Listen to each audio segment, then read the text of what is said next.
evening of February 9th, 2004, almost 18 years ago, Maura Murray crashed her car on Route 112 in Haverhill, New Hampshire, never to be seen again. Come on.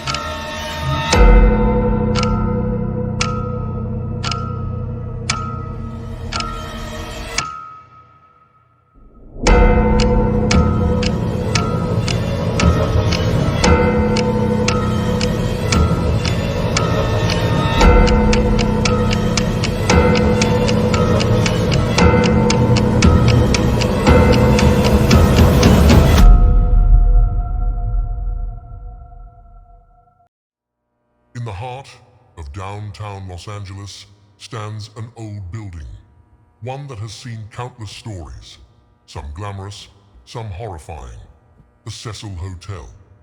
For nearly a century, the Cecil has been the setting of tragedies, violence, and urban legends. But in 2013, it became the center of one of the most chilling mysteries ever caught on camera. Her name was Elisa Lam, a 21-year-old student from Vancouver, Canada, on a solo trip through California. She was bright, creative, curious about the world, and on the surface, she seemed perfectly normal. On January 31st, 2013, Elisa was last seen alive. When her family stopped hearing from her, they reported her missing. And that's when police turned to the hotel's security footage and found something strange. In the grainy black and white footage from the Cecil Hotel's elevator, Elisa steps inside. She presses multiple buttons, one after another. Then she moves to the corner, almost hiding.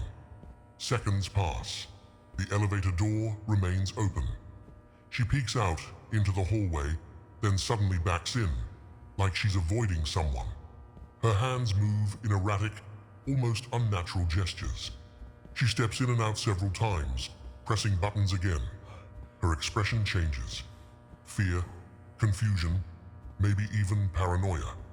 Finally, she walks out of the elevator, disappearing to the left. The doors close behind her, and that was the last known moment of Elisa Lam. For weeks, police searched every floor of the hotel. Her room, the hallways, even rooftops. No sign of her. Then, on February 19th, guests began to complain. The water pressure was weak. The water looked dark and had a strange taste. A maintenance worker climbed to the roof to check the water tanks. When he opened one of the lids, he saw the lifeless body of Elisa Lam floating inside. This is what it looks like at the Cecil Hotel in LA. You can see officials surrounding a water tank. This morning, someone complained about the water pressure at the hotel. When a worker went to investigate, he found the body inside. 21-year-old Elisa Lam went missing on January 31st. She'd been staying at the Cecil. This surveillance video shows the UBC student acting strangely the night she went missing. Once again, the LAPD saying the body has just been recovered. The coroner now has it. So at this point, it's a coroner's case until the person's identified and we know the cause of death. Her death was ruled an accidental drowning. No drugs, no signs of struggle, no evidence of foul play. But the mysteries remained. How did she get to the rooftop?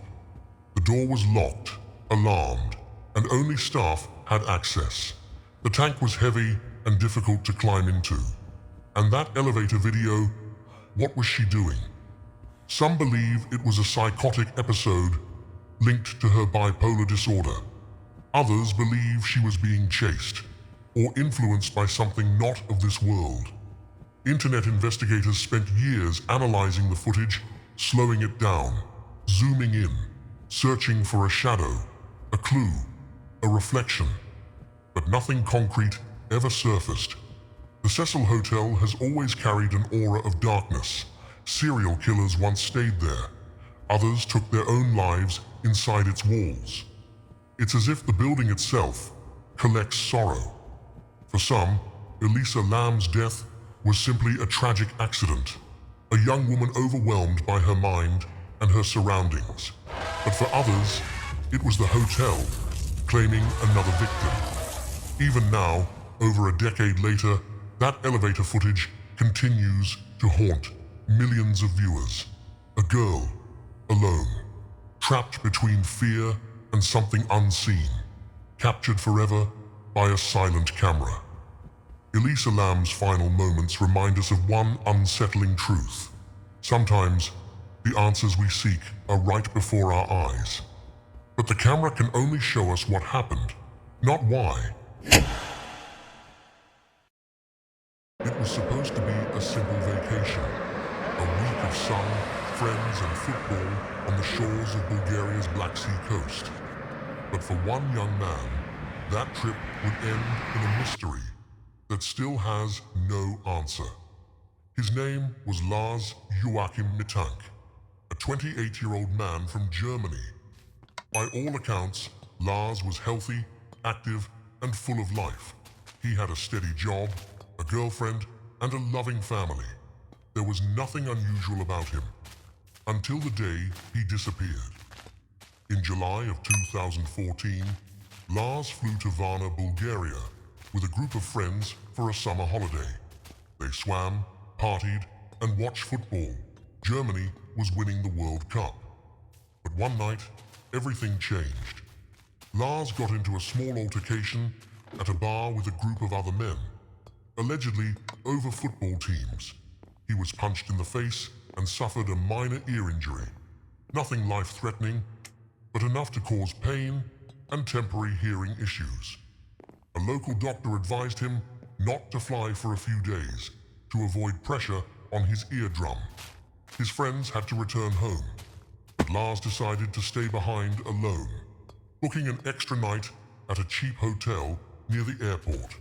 That's when things took a darker turn. Lars called his mother, Sandra Mittank, sounding panicked. He whispered that people were following him, that they were trying to kill him. He mentioned men coming after him, that he didn't feel safe, even inside his hotel room. Sandra tried to calm him down, suggesting he go to the police or move to a safer place. But Lars was already terrified. That night, he sent one last text. What should I do? The next morning, Lars took a taxi to Varna Airport to finally return home. Security footage shows him arriving calmly, talking to a doctor at the airport clinic about his ear injury. The doctor noted Lars seemed anxious, nervous, as if someone was after him. Then suddenly, without warning, Lars stood up and ran. CCTV captured what happened next. He bolts out of the clinic, leaving behind his luggage, wallet, and passport. He sprints through the terminal, across the parking lot, and finally into a nearby field, disappearing into the tall grass and trees beyond the airport fence. He never came back. That footage was the last time anyone ever saw Lars Mittank. Despite massive searches through the surrounding forests and fields, no trace of him, no clothes, no body, no clues, was ever found. His sudden panic has baffled both police and psychologists. Was he suffering from a mental health crisis? Perhaps an acute psychotic break caused by stress or infection? Or was there really someone following him?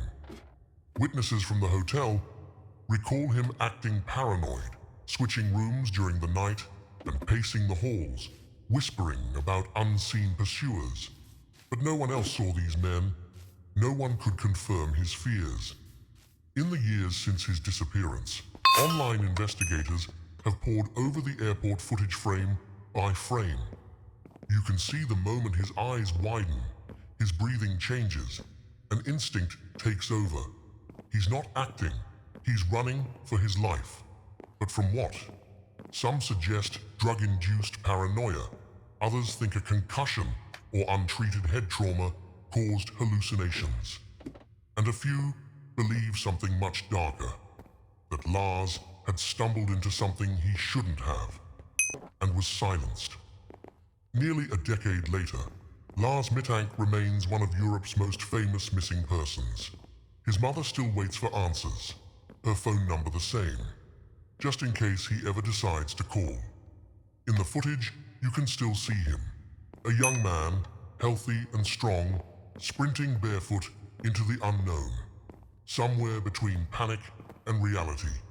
Between reason and fear. Lars vanished. We watch his last moments on a loop. A man running through an airport, escaping something invisible to everyone but him. And we're left wondering, was he fleeing from danger or from his own mind?